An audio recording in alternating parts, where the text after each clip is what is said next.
Hello guys, um, today we're gonna read Godfather. Oh my god, there is a so interesting book about gangsters, about Italian mafia who who lived in America, in USA, and ran business in the country. Okay, let's read it. Let's go. Chapter 1. America Benassera sat in New York criminal court and waited for vengeance on the man who had so cruelly hurt his daughter, who had tried to dishonor her. The judge rolled up the sleeves of his black robe and acted like the worst kind of degenerates. Degenerates, the judge said harshly. The two young men bowed their heads. The judge went on. You acted like wild beasts in jungle, and you are fortunate you did not sexually molest that poor girl, or I'd put you behind bars for 20 years. He spoke again. But because of your youth, your clean records, because of your fine families, I sentence you to 3 years confinement, confinement to the pension, pensionary it means prison, pensionary sentence to be suspended. Only 40 years of professional mourning kept the frustration and hatred from showing on American Benassera's face.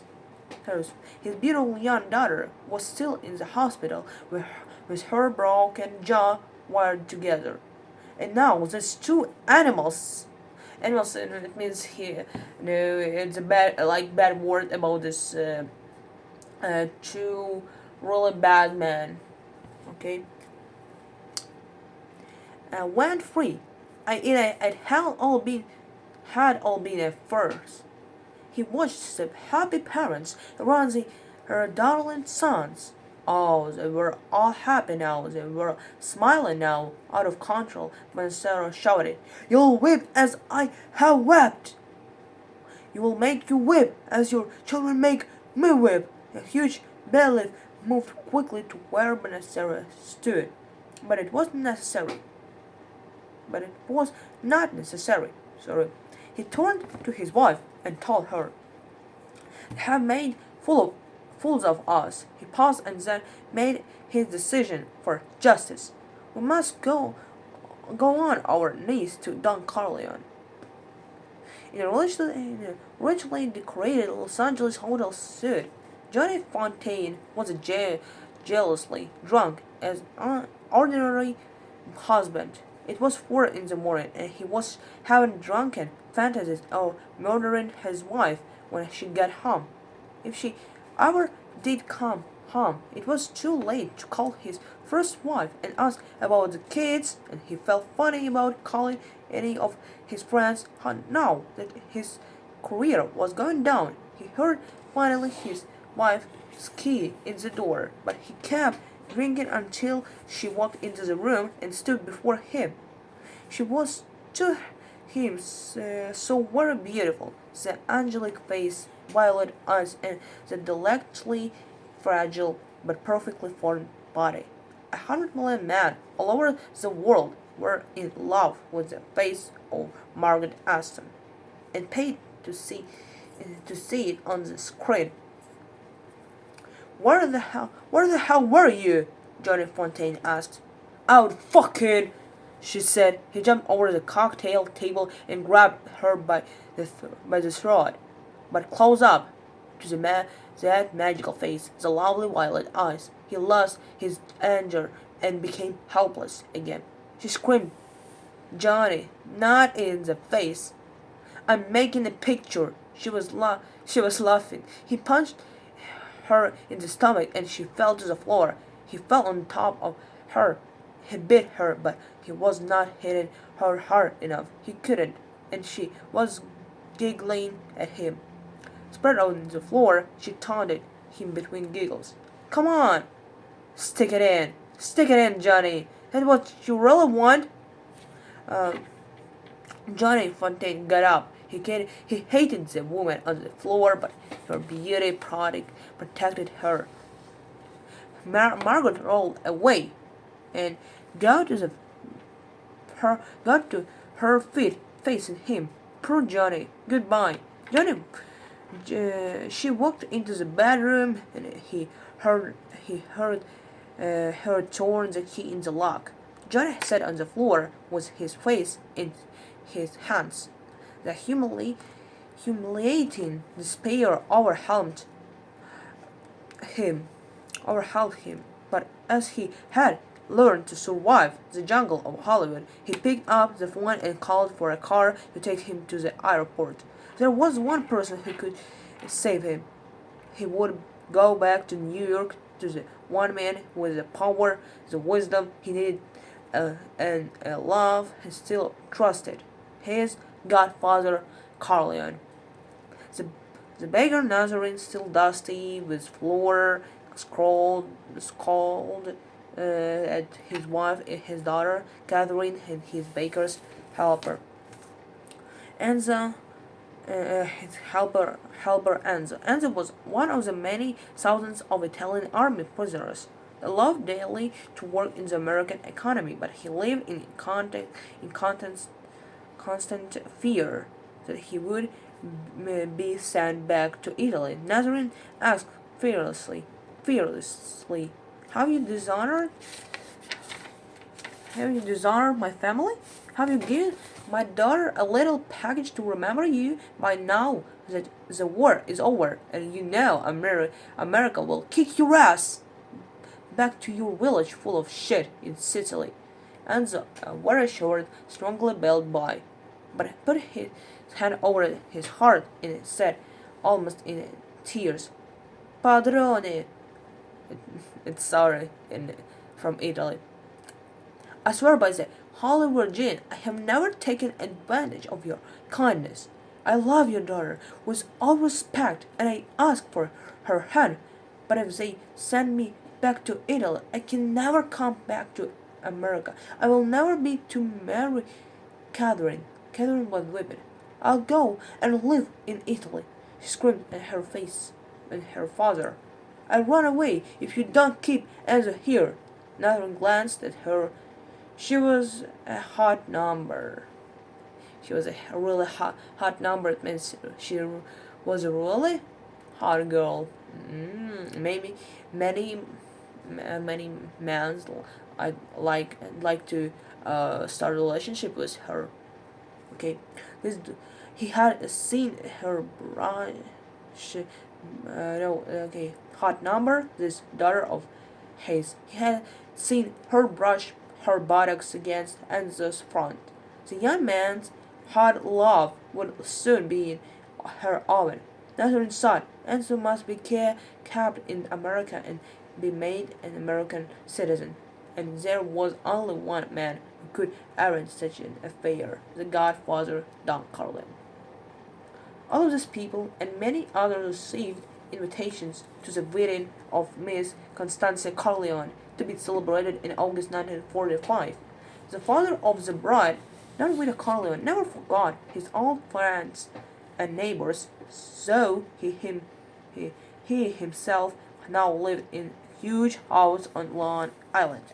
The reception would be held in the house, and the festivities would go on all day. There was no doubt it would be a great occasion.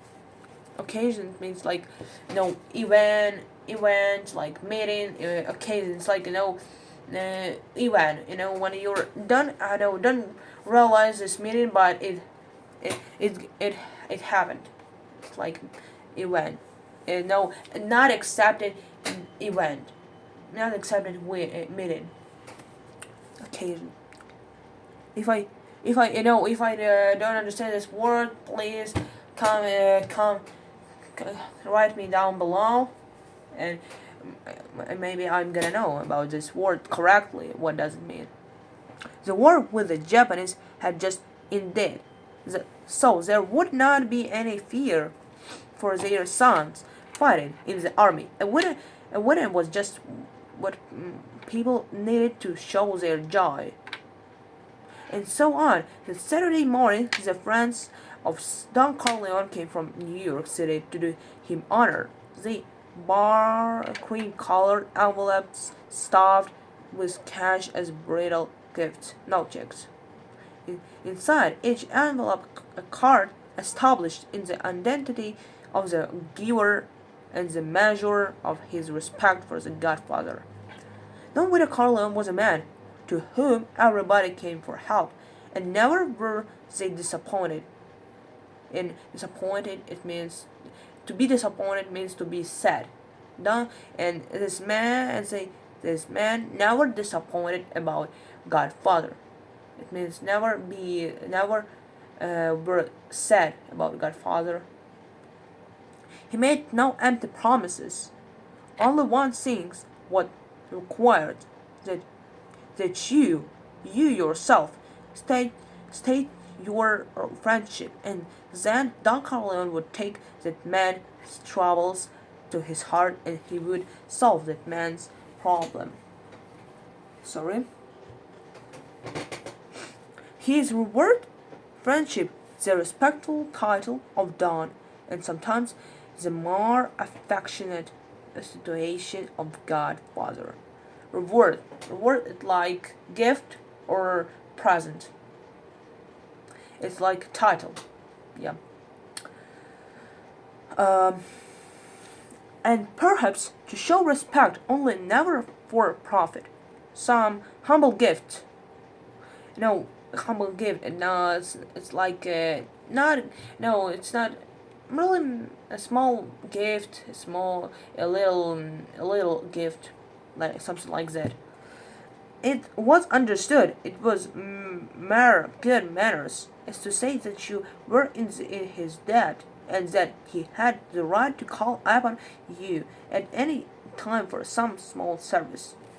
Now, on his great day, his daughter's wedding day, Don Vito Corleone stood in the doorway of his Long Beach home to greet his guests. Many of them owed their good fortune in life to the Don, and on this occasion felt free to call him Godfather to his face. Don Corleone received everyone, rich and poor, powerful and humble, with an equal show of love. It was his character. Standing at the door with him were two of his three sons. The eldest, baptized Santino, but called Sonny by everyone except his father, was looked at askance by the other Italian man, with admiration by the younger. Sonny Corleone was tall for a first-generation American of Italian parentage, almost 6 feet. Oh my God, yeah, real tall. Um, 6 feet, yeah, and his bushy curly hair made him look even taller. His face was that of a gross Cuban, the features even. He was built as powerfully as Baal, and it was common knowledge that he was so generously endowed by nature that his wife feared the marriage bed, and unbelievers once feared the rack. Here is a winning piece. Some young matrons measured Sonny Corleone with confident eyes, but on this particular day they were wasting their time. Sonny Corleone, despite the presence of his wife and three small children, had plans for his sister, maid of honor, Lucy Mancini. She had flirted with Sonny in the past week and squeezed his hands the morning and the other. The second son, Federico, called Fred or Fredo, was a child every Italian prayed to the saints for. Dutiful, not beautiful, dutiful.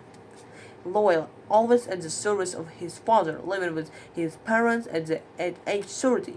He was short and burly, not handsome, but with the same cupid head of the family. Despite all these virtues, he he did not have the personal magnetism, the animal force, so necessary for a leader of men, and he was not expected to inherit the family business. The third son, Michael Corleone, did not stay with his father and his two brothers, but sat at a table in the corner of the garden. But even there, he could not escape the attentions of the family friends. Michael Corleone was the youngest son of the Don and the only child who had refused the great man's direction. Didn't he didn't have the heavy cubit-shaped face of the other children, and his jet black hair was straight rather than curly. He was handsome in a delicate weight, in a delicate weight. Wait. Now the youngest son sat in the corner of the garden to demonstrate his separation from father and family. Beside him sat the American girl ever had heard about, whom no one had seen until this day. He had, of course, shown the proper respect and introduced her to everyone at the wedding, including his family. They were not impressed with her. She was too thin, it means really skinny, thin. Okay, let's repeat. I'm not your teacher. I'm just a student like you. I wanna learn English with you guys together. And if I make a mistake, you will write down the description below. Oh Max, man, you made a mistake. You need to fix it. Okay, and I'm gonna fix it. Yeah, okay, guys, keep going. They, she was too thin. She was too fair. Her face was too intelligent for a woman. Her manner too free for a maiden. Intelligent, really smart. Her name too was outlandish to their ears. She called herself Kay Adams. Every guest noticed that the Don paid no particular attention to his third son. Michael had been his favorite before the war, and obviously the chosen heir to run the family business when the proper moment came. He had all the quiet force and intelligence of his great father, but when World War II began, Michael Corleone volunteered.